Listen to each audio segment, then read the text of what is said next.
Hi, this is John Donovan, editor of Portable Design Magazine, speaking today with Jacko Wilbrink, who's the product marketing director for Atmel's ARM microcontrollers and embedded MPUs. Very good. Tell me about your division, Jacko. What sort of products do you work on?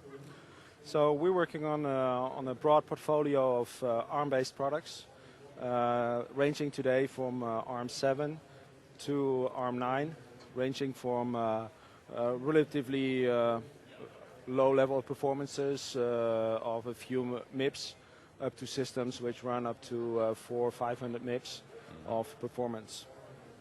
And what sort of applications are you targeting, whether microcontrollers and or microprocessors? Yeah, we split the market in two. We say, okay, there's the 32-bit microcontroller market, more flash-based microcontrollers, and the embedded MPU, which some people tend to forget, which is still a significant amount of the market it's out there. High volume. It's high volume, and basically there is a limited choice of components. I personally think, and that's what we experience right now. There are some interesting products coming out of the mobile phone sector, for example, or the multimedia players, but few of those products are really optimized for the global market. What I mean with that is the mobile phone market of the media players are pushing down operating voltages very much. Sure.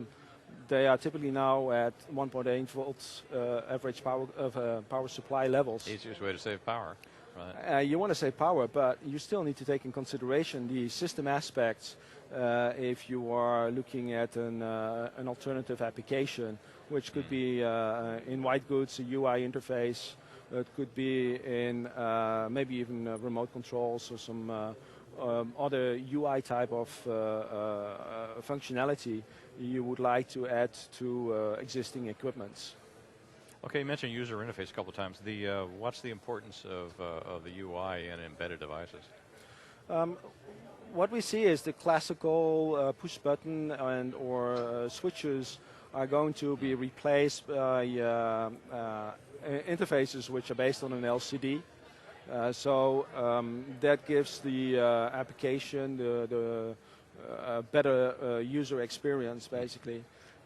Things I've been come across, and maybe it's a bit of philosophical aspects maybe there, but look, if you have a washing machine and it doesn't work, you need to change a filter, you're always looking for a user manual, you never can find it. It's always somewhere in the box. Been there, done that, right.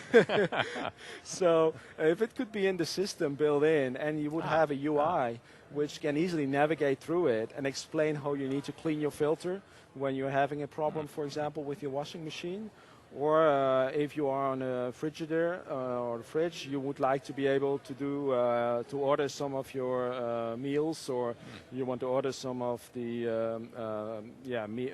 goods you would like to buy from a shop and get delivered. You would like that interface to be integrated on your Frigidaire. So you don't want a full-blown PC there. You want something, you can even question if you want to run a Windows type of application, which is maybe too complex.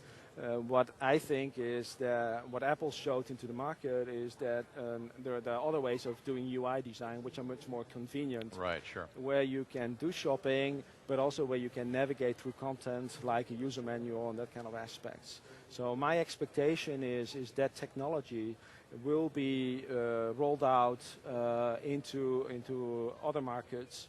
And there are, of course, challenges in making it a little bit more cost-effective. Right. And that will be an interesting aspect.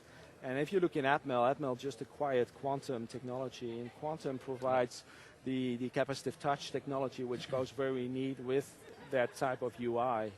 And we think that is an ideal combination for future products.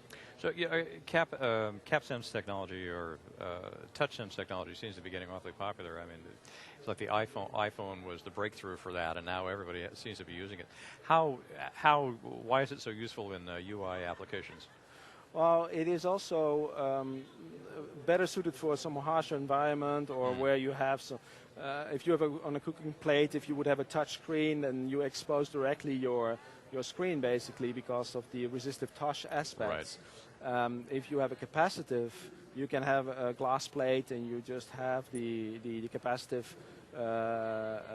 link basically with your micro versus a physical touch on a resistive touch screen. Okay, so you have more intuitive interface, and you can perform complex functions as a user without really having to understand. But at the same time, you have the ability to be integrated in some more harsh environment. So my washing machine is going to start looking more like my iPhone over time? Well, that's what we hope, because that's where we will see some good growth for us. So you're putting a lot of effort into UI development too, in addition to microcontrollers. Yeah. So what we do is today focus more on the hardware side, to put the enabling technologies on chip, or with today in the first stage a companion chip on capacitive touch, and ultimately try to get it all integrated, of course, to further cost reduce it and enable this technology in a broader market. But we're also working very closely with partners building software, especially UI software, because we should not forget that